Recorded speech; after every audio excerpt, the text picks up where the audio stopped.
ഒറ്റപ്പാലം താലൂക്ക് ആശുപത്രി സൂപ്രണ്ടിനെ വഴിയിൽ തടഞ്ഞ ജനപ്രതിനിധികൾ. ഒറ്റപ്പാലം നഗരസഭാ ചെയർപേഴ്സൺ ജാനകി ദേവിയുടെ നേതൃത്വത്തിലുള്ള ജനപ്രതിനിധികളാണ് ഒറ്റപ്പാലം താലൂക്ക് ആശുപത്രി സൂപ്രണ്ടിനെ വഴിയിൽ തടഞ്ഞത്.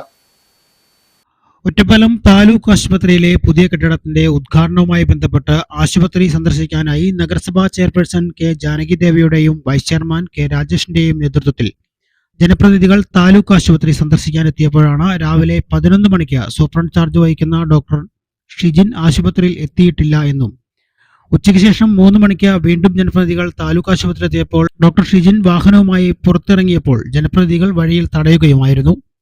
രാവിലെ 10 മുതൽ വൈകിട്ട് 5 മണി വരെ ആശുപത്രിയിൽ ഉണ്ടാകേണ്ട സൂപ്രണ്ട് ചാർജ് വഹിക്കുന്ന ഡോക്ടർ ഷിജിൻ തോന്നിയ പോലെ ആശുപത്രിയിൽ വരുന്നതും പോകുന്നതും അനുവദിക്കാൻ കഴിയില്ലെന്ന നിലപാടിലായിരുന്നു ജനപ്രതിനിധികൾ.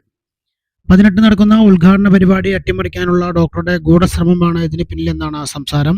കഴിഞ്ഞ ദിവസം ഈ ഡോക്ടർ സമയത്ത് ആശുപത്രിയിൽ ഉണ്ടായിരുന്നില്ല എന്ന പരാതിയുമുണ്ട്. 1 മണിക്കൂറോളം ഡോക്ടറെ റോഡിൽ തടഞ്ഞിട്ടതോടെ DMO വിഷയത്തിൽ ഇടപെടുകയും ഡോക്ടർക്കെതിരെ നടപടി സ്വീകരിക്കുമെന്ന ഉറപ്പ് ലഭിച്ചതോടെയാണ് ജനപ്രതിനിധികൾ പ്രതിഷേധം അവസാനിപ്പിച്ചത്. രോഗികൾക്ക് ചികിത്സ കിട്ടുന്നില്ല, കിടത്തി ചികിത്സയില്ല, ഡോക്ടർമാർ സമയത്ത് എത്തുന്നില്ല തുടങ്ങി നിരവധി പരാതികളാണ് ആശുപത്രിയെക്കുറിച്ച് പൊതുജനങ്ങൾക്കുള്ളത്. എന്നെങ്കിലുമൊക്കെ ശരിയാകുമെന്ന് പ്രതീക്ഷിച്ചവർക്കും ആശ്വസിക്കാൻ വകയില്ലാതായി. ഡോക്ടർമാർ സമയത്ത് ആശുപത്രിയിൽ ഹാജരായി രോഗികളെ പരിശോധിച്ചില്ലെങ്കിൽ വരും ദിവസങ്ങളിലും ഡോക്ടർമാരെ റോഡിൽ തടയുമെന്ന് ജനപ്രതിനിധികൾ പറഞ്ഞു.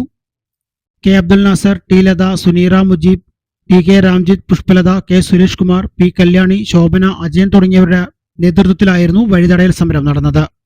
KCV news, Ottapalam.